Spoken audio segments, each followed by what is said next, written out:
Olá, eu sou a professora Samara Pereira, sou assistente social e mestre em políticas públicas.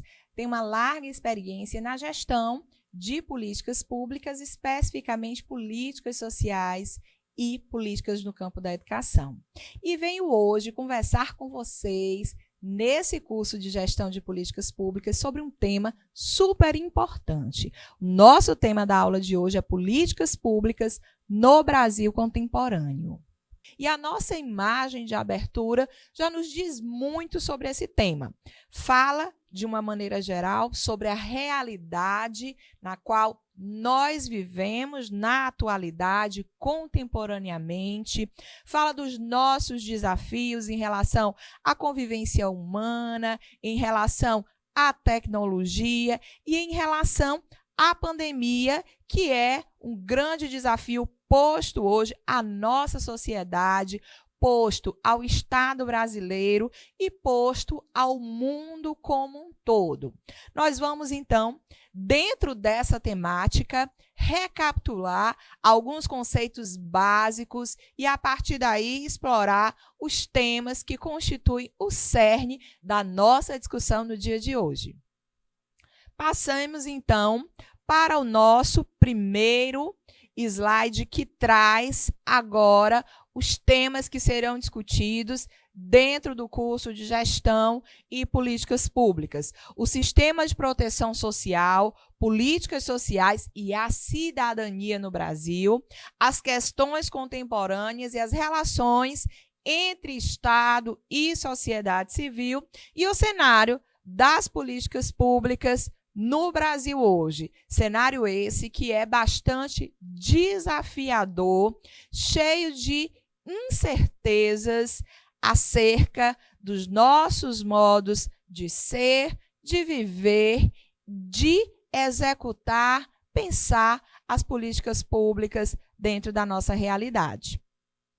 Bom, então, recapitulando com uma discussão que é muito pertinente e importante para nós, que é a discussão das políticas públicas, um conceito que traz elementos que envolvem a ação do Estado para atingir a coletividade em busca do bem comum, em busca da garantia de direitos básicos e essenciais, mas também um conceito que envolve diversos atores, diversos interesses, correlações de forças e que surgem aí para construir respostas dentro das sociedades capitalistas contemporâneas. Um conceito clássico, uma concepção clássica de que as políticas públicas constituem um processo pelo qual os diversos grupos que compõem a sociedade, cujos interesses, valores e objetivos são divergentes, mas que tomam decisões coletivas que condicionam o conjunto de nossa sociedade. Quando decisões coletivas são tomadas, elas convergem em algo a ser compartilhado, uma política comum.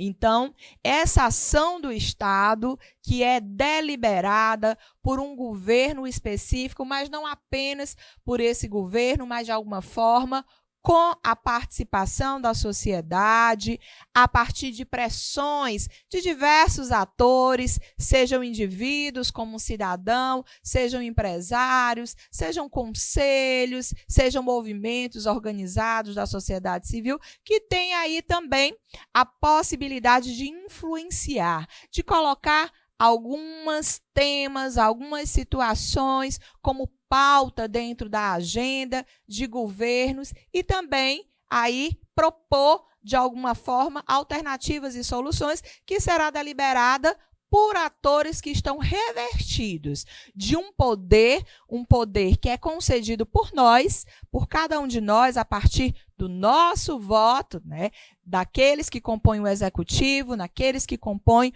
o legislativo e que, de alguma forma, né, deliberarão sobre as prioridades, sobre orçamento, sobre a aplicação de recursos, sobre modos de fazer política pública. Além desses, as agências reguladoras também têm um papel importante e as diversas instituições e técnicos, a burocracia que compõe o Estado brasileiro. E aí a burocracia no sentido técnico do termo, né? Servidores de carreira, especialistas, técnicos concursados, que estão dentro das instituições públicas e que fazem toda a diferença na implementação disso que nós chamamos aqui de políticas públicas. Também é entendida como a intervenção do Estado no ordenamento da sociedade, por meio de ações jurídicas, sociais e administrativas, sendo que as ações da administração pública se reportam também às atividades de auxílio imediato no exercício do governo. Então, as políticas públicas compreendem áreas diversas, que vão desde ações ligadas à regulação, como políticas do meio ambiente, como concessões para outros entes, no caso de transporte público, no caso da exploração de riquezas. Isso também faz parte das políticas públicas, né? Mas aqui, especificamente, a gente vai explorar, vai dar um foco àquilo que é denominado de política social. A gente vai trabalhar aqui também os sistemas de proteção social. E dentro desses sistemas, as políticas sociais, elas têm uma ênfase. E aí, a gente precisa ter claro, a gente precisa compreender o que é que se tratam as políticas sociais. Elas são parte das políticas públicas e com políticas de outras áreas, ela compõe as políticas públicas, né? Nós temos, como eu disse, a política do meio ambiente, nós temos a política voltada para o fortalecimento de instituições jurídicas, do nosso sistema político, nós temos a política de segurança, enfim, nós temos inúmeras políticas públicas, são várias e diversificadas as áreas, como a ciência, a tecnologia, nós temos a política econômica, mas nós temos as políticas sociais. E essa política social, ela de alguma forma também se interrelaciona com as demais políticas que compõem o quadro de políticas públicas de um Estado, de uma nação. Aqui eu trago uma definição com a Raquel Raicheles, que as políticas sociais são parte integrante das políticas públicas e participam das estratégias de mediação entre Estado e sociedade, situando-se dentro do repertório de respostas a serem mobilizadas para fazer face às expressões da questão social. Como eu disse, as políticas públicas e as políticas sociais, especificamente, elas surgem como uma alternativa na construção de respostas à problemática social, aquilo que a gente chama de questão social, e que, de maneira geral, a gente tem expressa no desemprego, na pobreza, na falta de moradia, na falta de urbanização, na dificuldade de acesso a serviços, enfim, nos sérios problemas que afligem e dificultam o funcionamento de uma sociedade. E aí as políticas sociais, elas surgem no primeiro momento como uma forma de arrefecer, de acalmar essas populações que não se integram ao sistema porque estão desempregados, porque não têm acesso à educação, porque têm uma série de dificuldades. Mas, paulatinamente e a partir de uma série de lutas da sociedade, essas políticas elas passam a assumir uma nova conotação, que é a conotação de direito social, mais recentemente no Brasil, instituída a partir da nossa Constituição Cidadã.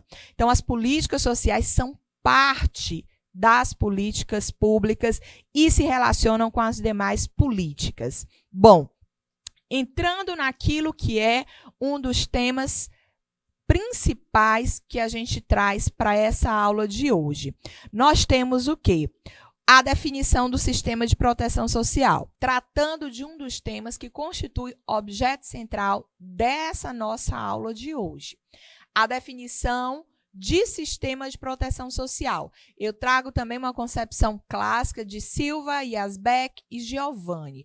Os sistemas de proteção social são formas, às vezes mais, às vezes menos institucionalizadas, que todas as sociedades humanas desenvolvem para enfrentar vicissitudes de ordem biológica ou social, que coloquem em risco parte ou a totalidade de seus membros. O que isso quer dizer de uma maneira mais simplificada? Que todos nós que somos membros de uma sociedade, nós estamos suscetíveis à situação que nos expõe a uma condição de risco.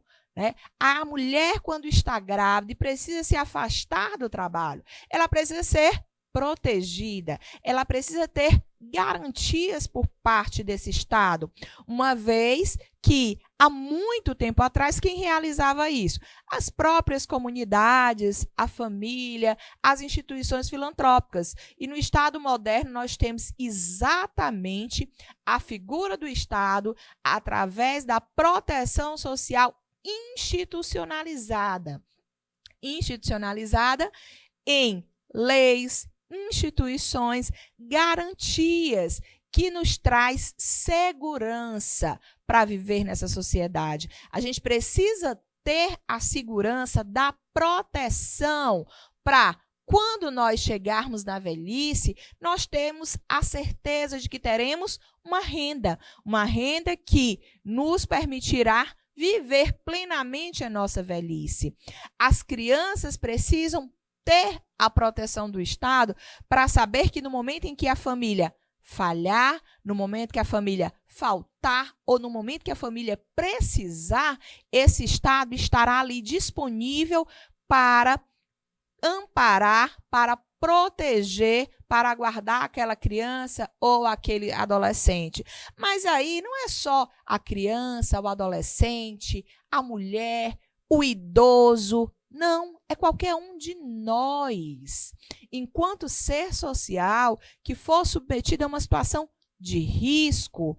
Hoje eu estou aqui, mas se eu adoecer, eu preciso ter a certeza de que esse Estado me garantirá, né, uma proteção, o acesso à saúde, me garantirá o acesso à renda, que é um elemento básico da proteção social, para que eu possa viver com dignidade e cidadania na sociedade. Então, a proteção social, ela nos traz, ela nos garante a segurança necessária para viver nessa sociedade. Nós temos também, né, uma definição aí que traz que a forma predominante no mundo atual, quando a gente fala de proteção social, é aquela que tem a participação do Estado provedor, produtor, gestor e regulador das transferências de recursos destinadas à proteção social, sem que a tradição e o mercado deixem de estar mais ou menos, né, presentes aí dentro desse sistema. O que de uma maneira simplificada, numa linguagem mais acessível, a gente pode dizer? O Estado, ele é um Estado interventor. Ele é o Estado que arrecada, ele é o Estado que elabora políticas, ele é o Estado que executa políticas e entrega produtos e serviços garantidores da nossa cidadania.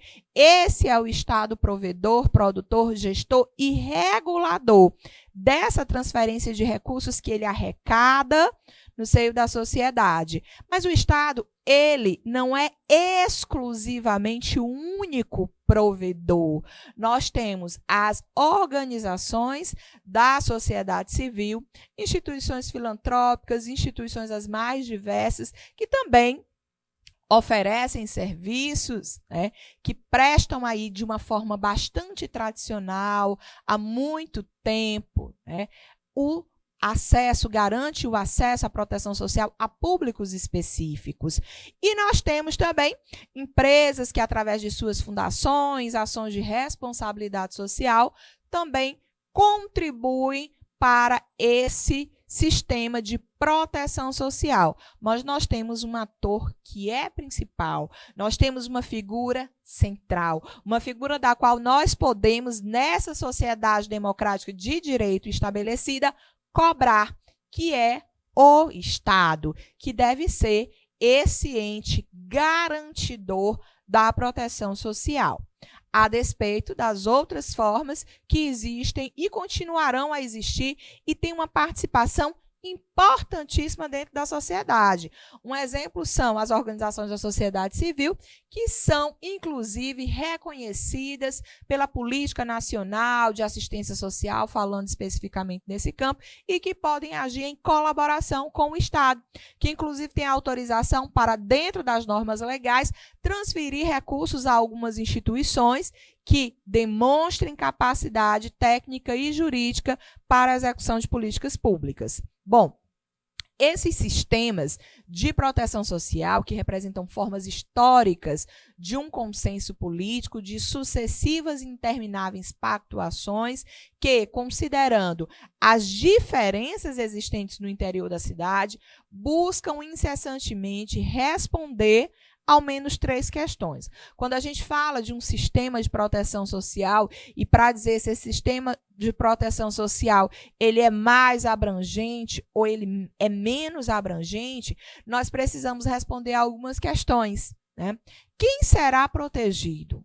Serão protegidos crianças, adolescentes, mulheres grávidas, idosos, pessoas com deficiência ou alguma especificidade, ou será protegido todo aquele cidadão que precisar? Isso nos fala sobre esse sistema de proteção social, se ele é um sistema mais universalizante ou se ele é um sistema mais residual e focalizado em grupos específicos. Como essa pessoa será protegida? Ela será protegida apenas em relação a alguns aspectos ou ela será protegida aí em várias dimensões que ela precisar, né? Quanto de proteção? É uma proteção mínima ou é uma proteção que gera uma segurança e que, né, ao mesmo tempo buscará dar autonomia a esse indivíduo, a esse sujeito ou ator social? No Brasil, quando a gente fala de proteção social, a gente tem destaque aqui para No Brasil, quando a gente fala de proteção social, a gente tem aqui instituído um elemento que tem centralidade, que tem uma representação simbólica, jurídica e efetiva no campo do reconhecimento dos direitos, sejam direitos civis, sejam direitos políticos, ou sejam também os direitos sociais, que são aí um foco das nossas políticas públicas que nós temos discutido aqui. Então, no ordenamento brasileiro, tem destaque a construção de um sistema de proteção social a partir da Constituição Federal de 1988, também denominada por esse motivo de Constituição Cidadã, que eleva, que dá a todo cidadão e cidadã esse estatuto da cidadania, porque antes não era assim. Nós tínhamos na tradição brasileira uma cidadania denominada de cidadania regulada, onde aqueles que estavam devidamente inseridos no mundo do trabalho tinham a garantia de renda, tinha a garantia de acesso à saúde, tinha a garantia à proteção social, enquanto aqueles que estavam fora do mercado ficavam à mercê da benevolência do Estado. E aí, ao longo do tempo, nós fomos avançando nesse sentido a partir das conquistas de direitos sociais, que iniciam de uma maneira muito tímida, né? Aí, na época varguista, mais vinculada a essa dimensão da regulação, e que durante o regime autocrático da ditadura militar traz nuances das políticas sociais com reconhecimento de direitos importantes, como o Fundo Rural, o reconhecimento ao direito de aposentadoria a trabalhadores rurais, empregadas domésticas, enfim. Nós temos aí alguns avanços importantes, especialmente em períodos autocráticos, mas que traziam em contrapartida o comprometimento dos direitos civis e políticos, e com a Constituição cidadã que nasce, né, que é elaborada, que ganha vida efetivamente já no bojo de uma sociedade democrática, onde convivem os direitos civis, políticos e sociais, nós teremos um novo status da proteção social no Brasil. Uma proteção social universalizante, disponível a todo cidadão que dela precisar, como no caso da política de assistência social. Por isso que quando nós colocamos esse questionamento, o que representou isso? Essa Constituição cidadã, esse reconhecimento e essa construção de um sistema de proteção social, representou o compromisso nacional com a questão social e o reconhecimento da cidadania, um marco no campo dos direitos sociais e das políticas sociais, com o abandono à lógica do seguro e da cidadania regulada. Aquilo que eu coloquei anteriormente. Quem era o cidadão? Aquele que tinha carteira assinada. Aquele que estava devidamente inserido. A partir de 88, com a Constituição Cidadã, todos passamos a ter o status de cidadania e a poder requerer, não pedir, né, mas colocar como um direito o usufruto dos direitos sociais e o acesso a diversas políticas públicas nesse campo. A gente sai da lógica do seguro e passa à lógica da solidariedade. O seguro tem direito apenas àquele que contribui diretamente para um determinado acesso a um direito, né, a um serviço. Na lógica da solidariedade, não, né? Toda sociedade que contribui de alguma forma para esse funcionamento do Estado tem o direito à proteção, à segurança de saber que será assistido na saúde, na educação, se precisar, na assistência social também. Nós temos aqui, né, esse destaque aos direitos sociais dentro do status de cidadania. E a Constituição traz em seu artigo 6º que os direitos sociais compreendem a educação, a saúde, a alimentação, o trabalho, a moradia, o transporte, o lazer, a segurança, a previdência social, a proteção à maternidade e à infância, a assistência aos desamparados na forma da Constituição. Então, ter acesso à escola não é uma opção do cidadão e nem é uma opção desse Estado que pode ou não oferecer educação às nossas crianças e jovens, mas é uma obrigação do Estado, é um direito das nossas crianças, adolescentes e jovens o acesso à educação pública, gratuita e de qualidade. Da mesma forma, a saúde. O SUS deve oferecer a qualquer cidadão um serviço público, gratuito e de qualidade. Porque quando a gente fala da qualidade, o que isso tem a ver com a cidadania? Não é porque eu utilizo um serviço público que esse serviço deve ser um serviço de segunda categoria. Esse serviço deve ser tão bom quanto um serviço privado, para que a gente não estabeleça uma série de discriminações dentro dessa sociedade. Todos devem gozar de um mesmo status, o status de cidadão.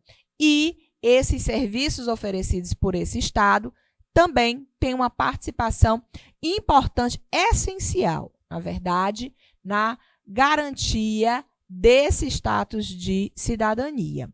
Falando da Seguridade Social, que traz aí alguns direitos básicos, né, e que em todo o mundo as constituições, as políticas se voltam muito para a garantia desses direitos vinculados à Seguridade Social.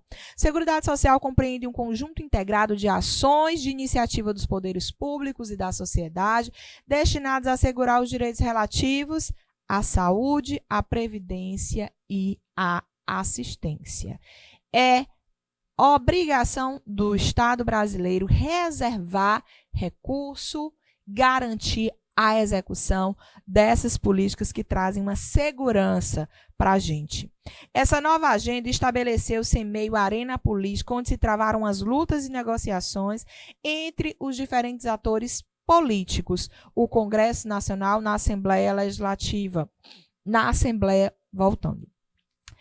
Essa agenda estabeleceu-se em meio à arena política, onde se travaram as lutas e negociações entre os diferentes atores políticos. O Congresso Nacional na Assembleia Constituinte. E aqui, né, eu destaco, por que eu reforcei aqui a ideia das lutas e das negociações que a gente tem aqui? A agenda estabeleceu-se em meio às lutas e negociações. Porque a política pública, ela não reflete simplesmente a vontade de um governante, de um gestor, de um ator, mas ela é sempre resultado de uma luta. E aí, nessa luta, a sociedade civil, os movimentos sociais são muito importantes, porque buscam influenciar no estabelecimento de agendas, na destinação de recursos, apesar de não deliberar. Quem deliberam são atores específicos, aqueles eleitos por nós. E aí a política é muito importante, tem uma centralidade para o estabelecimento das políticas públicas, assim como para a sua execução. E na Constituinte nós vivemos isso, a importância de termos bons políticos comprometidos com a coletividade e com o interesse comum da nossa sociedade. E aí, né, tratando dos direitos sociais, nós teremos também, né, questões contemporâneas.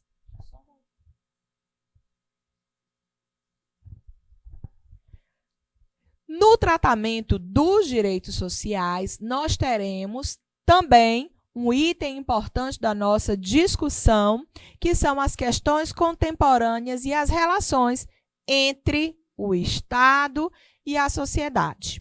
E dentro dessa relação estabelecida entre sociedade e Estado, nós temos os governos que vão fazer essa mediação a partir do momento em que estão ali representando a figura do Estado e, ao mesmo tempo, comprometendo-se a defender e implementar os interesses da nossa sociedade.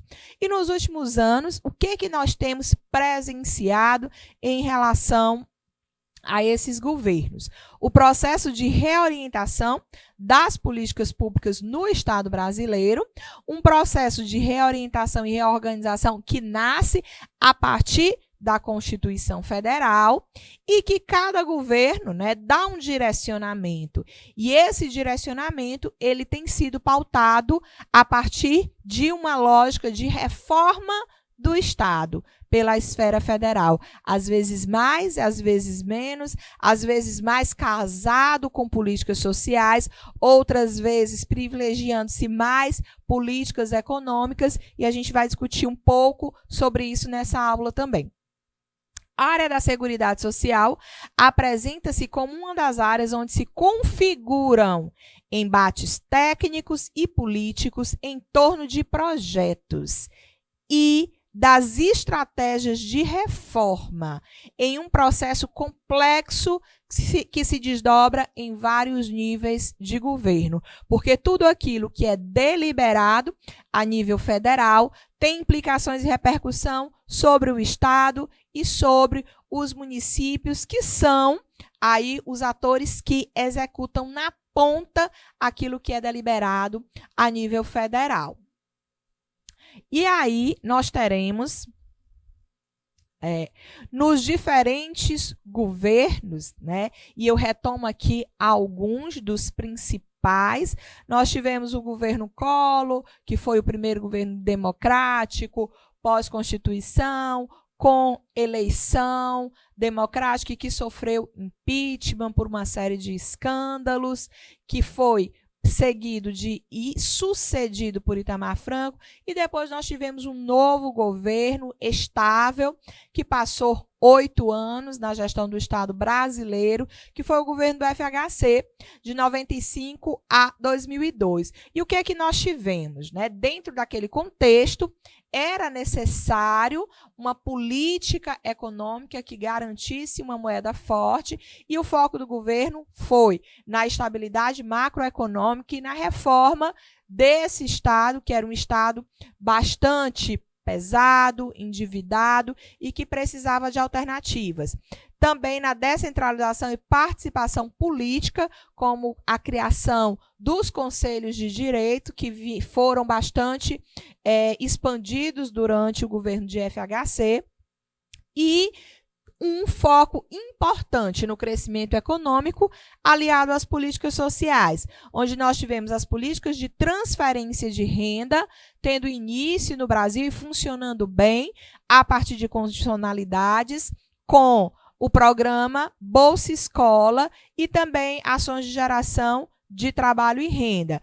Criação do cadastro único, que foi o que depois possibilitou, né, aí a criação do Bolsa Família, através desse cadastro, onde todas as famílias em situação de vulnerabilidade econômica estariam inseridas nesse cadastro. A criação do Fundo de Desenvolvimento da Educação Fundamental, voltado ao ensino fundamental, que era o Fundef, que depois, no governo Lula, será transformado em Fundeb, que é bastante conhecido e importantíssimo dentro da garantia do direito à educação no nosso país, a criação do financiamento da educação no ensino superior e a criação do Exame Nacional do Ensino Médio, do Enem.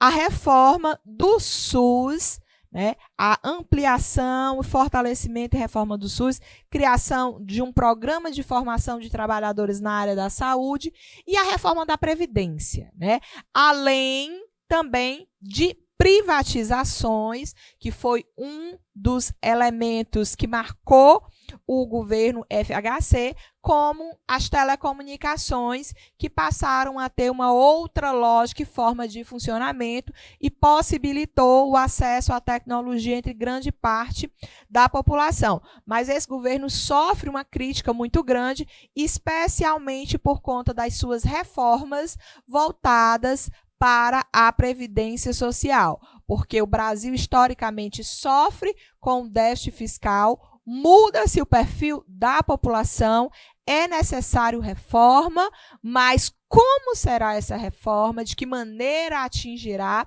isso é o que se coloca sempre em discussão, e nós tivemos aqui uma série de privatizações.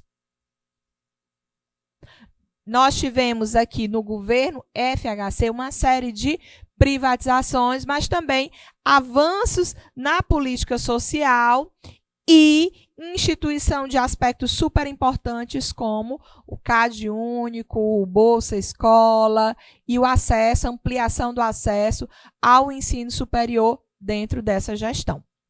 Governo Lula, né? Governo Lula é um marco na história do Brasil.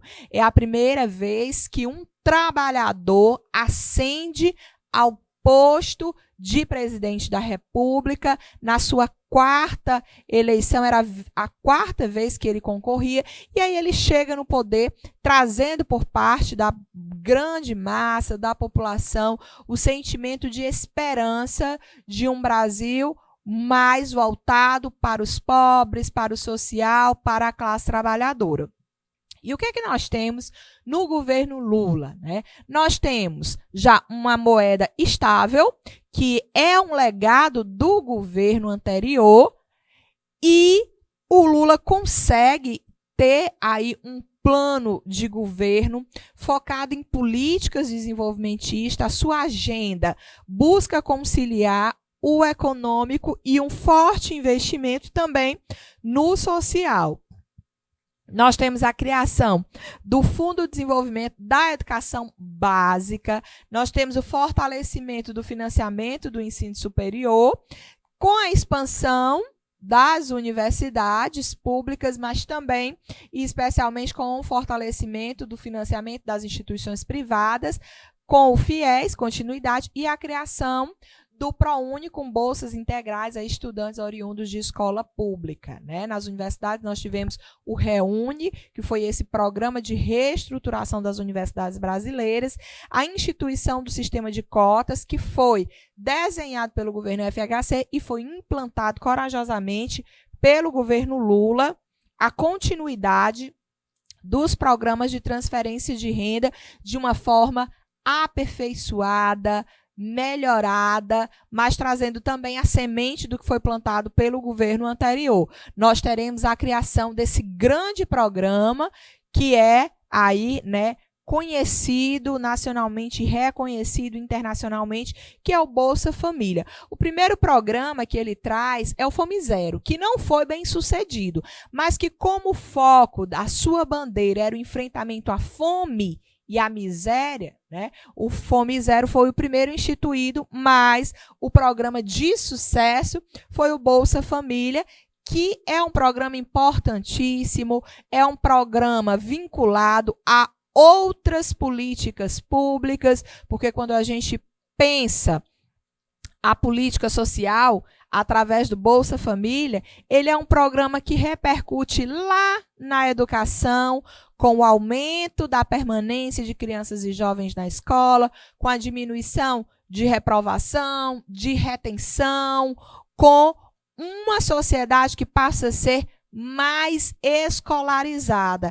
A gente tem o cumprimento das condicionalidades na saúde, e isso impacta sobre a qualidade de vida da nossa sociedade. As mulheres passam a fazer todo o acompanhamento no período gestacional, as crianças têm as consultas ali e a sua vacinação em dia, os idosos também. Então, é uma política social integrada a outras políticas e com impacto sobre a sociedade, seus níveis de qualidade de vida, seus níveis de conhecimento e escolarização. Então, é uma política social de grande impacto e que traz significativos avanços à nossa sociedade.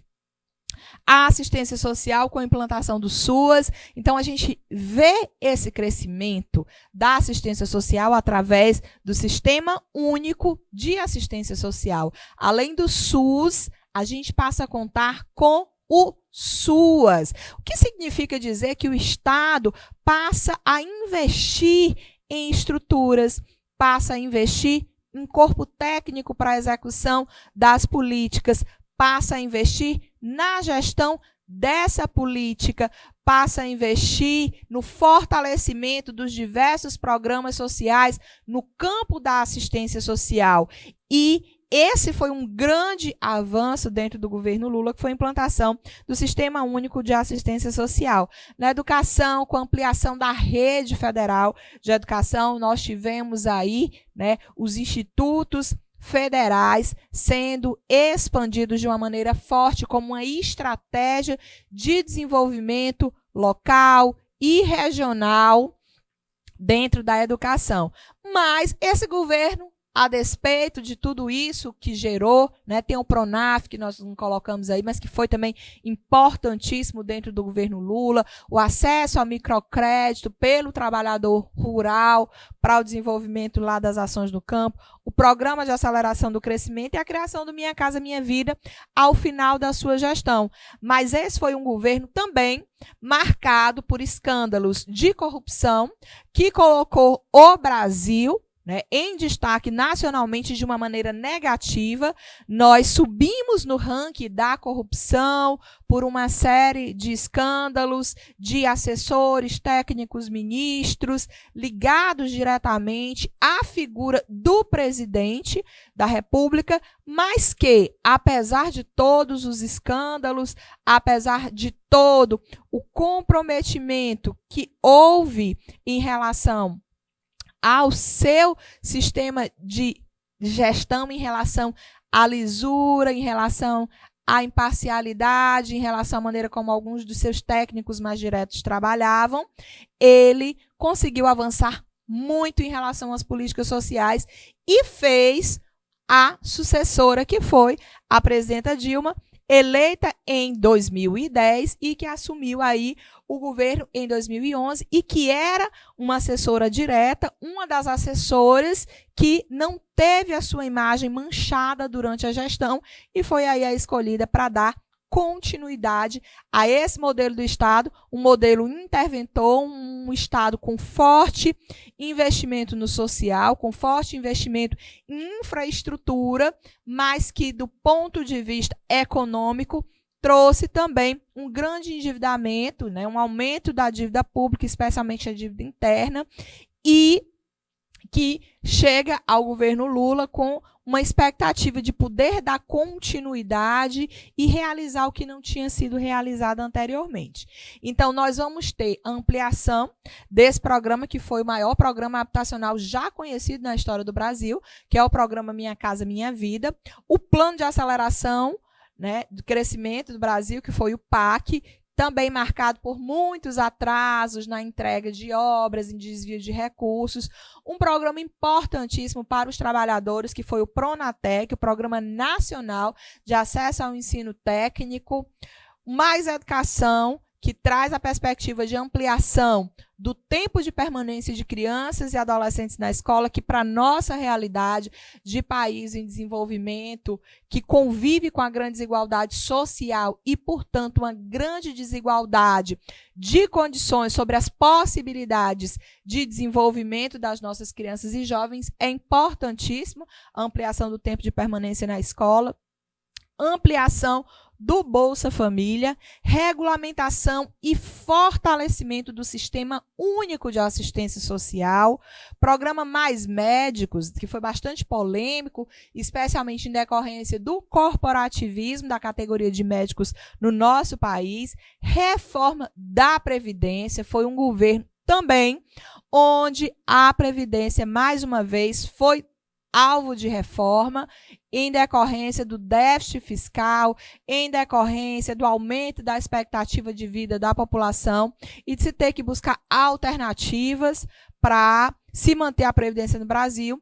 E o seu segundo governo é marcado por crise econômica e política, por conta da Lava Jato, por conta de escândalos de corrupção, por conta do aumento do desemprego. A gente vem numa onda muito forte de criação de empregos, de programas de transferências de renda, e quando a gente tem uma crise política com consequências econômicas também, em decorrência desse modelo de Estado interventor e que vai se endividando e que começa a ter dificuldade de equilibrar, equalizar suas contas públicas, né? Tanto que a Dilma foi caçada por conta de pedaladas fiscais na busca de equalizar essa dívida pública. Ela sofre o primeiro impeachment, né? Aí, após a democratização. Desculpem, aqui não é o primeiro impeachment, né? Nós temos o segundo impeachment. Segundo impeachment pós-redemocratização. Foi a primeira caçada depois do Collor, tá? E aí, nós temos um governo, né, que é feito pelo seu vice. Mais uma vez, nós temos um vice que assume o poder. E esse vice, né, tem um posicionamento político e ideológico bem diferente do que vinha anteriormente, e tudo aquilo que é necessário ser feito em relação à equalização das dívidas públicas, né, vai ser reduzido a um modelo de política guiado pelas privatizações, suspensão de programas sociais, onde foi possível suspender, onde foi possível retirar investimentos, como no Pronatec, ProUni. Foi mantido o FIES, porque tem a contrapartida do estudante, reestruturação do Minha Casa Minha Vida, criação de um programa econômico Avançar, criação do Criança Feliz, que foi um destaque nesse governo, e aí um destaque negativo, porque ele tira a responsabilidade do Estado em relação à proteção e o desenvolvimento da criança e tenta colocar isso como uma prerrogativa das instituições filantrópicas, da sociedade civil, né? E não é feliz ao adotar essa concepção. O Estado, ele tem prioridade absoluta em qualquer política desenvolvida para a proteção das nossas crianças. Como a gente sempre diz, a sociedade civil, ela entra de uma maneira complementar e não tendo centralidade. Na época, a sua esposa, né, foi colocada aqui como um alvo que seria quem coordenaria, né, quem levaria adiante esse programa. Trazendo, mais uma vez, a lógica e a ideia da assistencialização e desprofissionalização da política social. Sancionada a emenda constitucional número 95, que é a medida de congelamento dos gastos públicos. Só voltando. Então, nós temos aqui, né, depois do Criança Feliz, nós temos sancionada a emenda constitucional número 95, de congelamento dos gastos públicos com educação e políticas de seguridade social, reforma da Previdência e trabalhista e autorização da terceirização indiscriminada.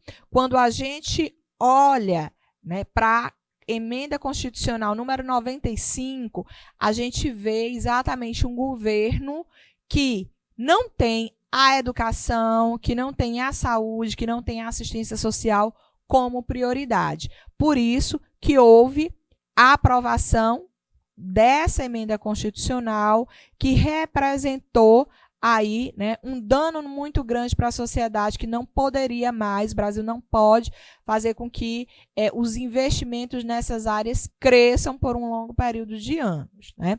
Além da terceirização, que afetou de uma maneira brutal trabalhadores, né, com uma série de flexibilizações em relação a direitos trabalhistas, e que quando chegou a pandemia, nós sentimos isso de uma maneira muito forte, né? Essa terceirização e essa flexibilização da legislação trabalhista como algo que causa muita insegurança e como algo que fragilizou muito os nossos trabalhadores. Bom, e nós teremos, no cenário atual, um novo governo. Um governo com um perfil totalmente distinto dos até então eleitos. Nós tivemos aí o Fernando Henrique Cardoso, né, depois do Collor, que era um governo considerado de centro, que conseguia aí agregar interesses diversos dessa sociedade. Depois nós tivemos um partido de esquerda, mas também com uma série de políticas que se orientam e que se vinculam com posicionamentos do centro, e aí a gente passa a ter um governo de extrema direita. E isso representa uma virada. E como tem sido essa virada, né? O que a gente tem a partir desse governo Bolsonaro? Marca a extinção do desenvolvimento social. Foi uma das bandeiras do governo Bolsonaro, foi uma reestruturação do Estado com a diminuição dos ministérios, porque ele dizia que os ministérios eles serviam único e exclusivamente para deixar o Estado pesado e para que o gestor central fizesse negociatas políticas com esses cargos. Então, ele traz aí uma drástica redução. E nessa redução, as políticas sociais são afetadas de uma maneira muito grave. Nós temos a extinção do Ministério do Desenvolvimento Social, que é incorporado pelo Ministério da Cidadania, que passa a congregar, além da política social, a política sobre drogas, a política sobre esporte, a política nacional de cultura. Então, o Ministério da Cidadania ele abarca uma série de outras políticas que estão em eixos bem diferentes da assistência social, e aí a gente começa a assistir um desmonte em relação aos investimentos, à estruturação da assistência social no Brasil. E uma extensão do Ministério da Previdência Social e do Ministério do Trabalho, que são incorporados pelo Ministério da Economia. Trabalho, previdência e assistência deixam de existir de uma maneira mais estrutural dentro desse governo e passam a ser diluídos dentro dos novos ministérios criados que têm focos específicos. No início de 2020, o Brasil já contava com quase 13 milhões de desempregados e a ausência de um programa de governo que apontasse caminhos para essa situação. Então, nós elegemos um presidente que não trazia no seu plano de governo uma agenda, propostas definidas acerca de práticas bem-sucedidas no mundo todo ou alternativas que trouxesse resposta às nossas problemáticas. E uma das principais problemáticas, quando Bolsonaro assumiu, já era o desemprego. Desde o final do governo Dilma, nós já sofríamos com uma série de trabalhadores desempregados sem perspectiva de retorno ao mundo do trabalho. Essa foi uma das crises do governo e que, inclusive, fez com que ela perdesse muito a sua legitimidade junto aos trabalhadores. Com Temer, essa crise se agravou e com Bolsonaro nós não conseguimos visualizar, porque o governo não apontou efetivamente alternativas para esse problema. Nós tínhamos também um governo que, além de não ter um plano para o enfrentamento ao desemprego, que gera pobreza, que gera insegurança com o aumento da criminalidade, com o aumento dos bolsões de pobreza, miséria, fome, negligência e violação de direitos de crianças, mulheres e idosos. A gente vai ter tudo isso agravado pela pandemia. O mundo inteiro é atingido pela Covid-19. E aí as fragilidades na gestão administrativa e na capacidade de articulação política desse governo foram evidenciadas, mostrando que se tratava de um governo eminentemente centralizador, sem liderança política, porque ele exerce liderança sobre grupos, sobre nichos, mas sobre o corpo político, sobre o campo da política como um todo, ele não consegue exercer, influenciar, articular, e um governo muito baseado em convicções. Convicções distantes da ciência e que se revelaram em suas ações, em suas práticas e ao seu negacionismo. Negacionismo em relação à gravidade da doença, negacionismo em relação à crença na ciência e na vacina como principal alternativa que nós teríamos.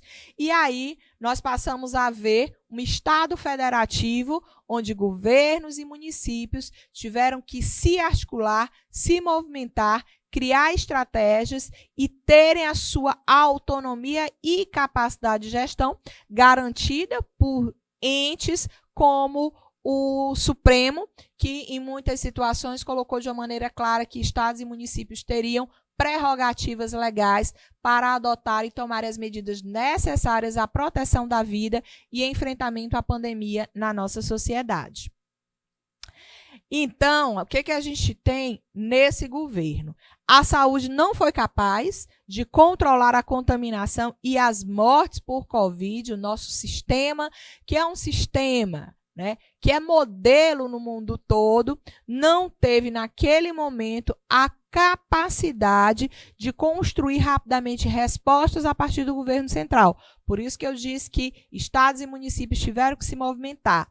E aí, né, a contaminação aconteceu de uma maneira desenfreada, porque o sistema de saúde se esforçou através dos seus profissionais, gestores específicos, mas a sociedade como um todo, especialmente incentivada por aqueles que não acreditavam na potencialidade do vírus, foram aí disseminadores da Covid, e o Brasil, tristemente e terrivelmente, se tornou um epicentro mundial da doença, onde nós já temos 400 mil mortos pela Covid, que o presidente da República classificou e negligenciou como uma gripezinha.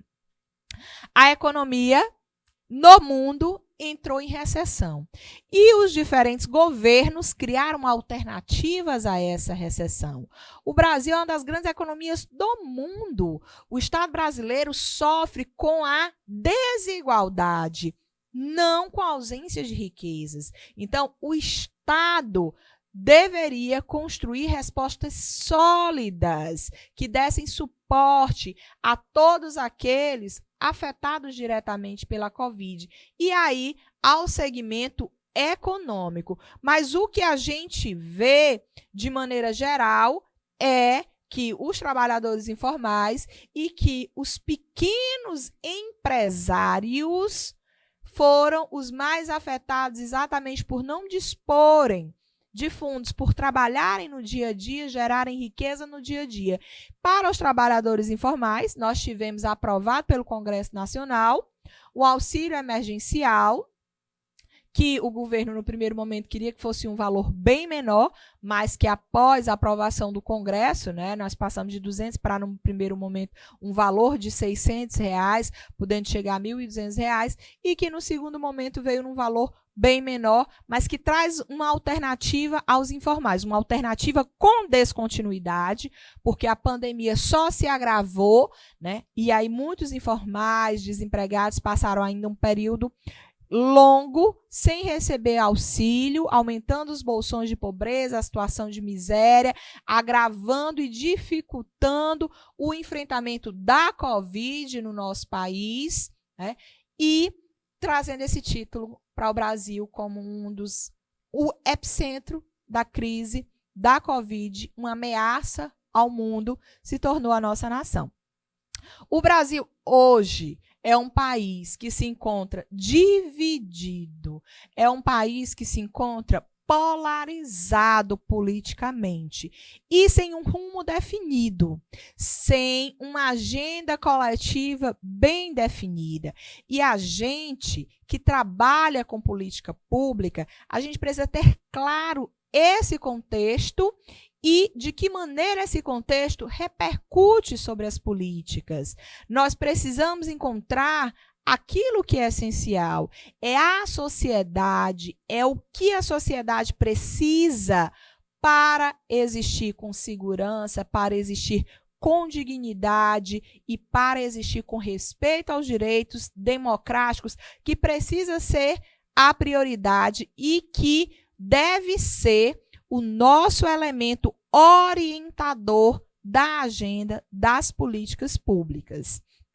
É preciso resgatar regras mínimas de civilidade e o espírito de coletividade, né? A eleição, a ascensão ao poder de alguém de extrema direita comprometeu a nossa civilidade, porque as discussões, elas não se dão no plano das ideias, elas partem para embates agressivos e que ferem regras de civilidade, e isso fragiliza a nossa democracia, isso fragiliza pensar e organizar uma agenda pública e definir as políticas sociais. Nós temos uma sociedade civil, a despeito de tudo isso, que se engaja em causas públicas e que valoriza a democracia. A gente vê em todo o Brasil como as organizações da sociedade civil têm feito a diferença nesse momento de uma maneira muito imediata, fazendo com que muitas pessoas, muitas famílias não passem fome, construindo respostas imediatas, enquanto o Estado deveria estar fazendo isso. E aí uma sociedade civil que alimenta a solidariedade, que alimenta o espírito da democracia e de respeito ao outro. E isso é muito salutar. E é nisso que a gente, enquanto sociedade civil, precisa também se apegar e fortalecer. Nós temos universidades e centros de pesquisa de excelência. As nossas agências, como o Instituto Butantan, como o Fiocruz, nós temos instituições reconhecidas mundialmente, que são destaques na América Latina. E essas instituições sólidas precisam ser fortalecidas, precisam ser defendidas.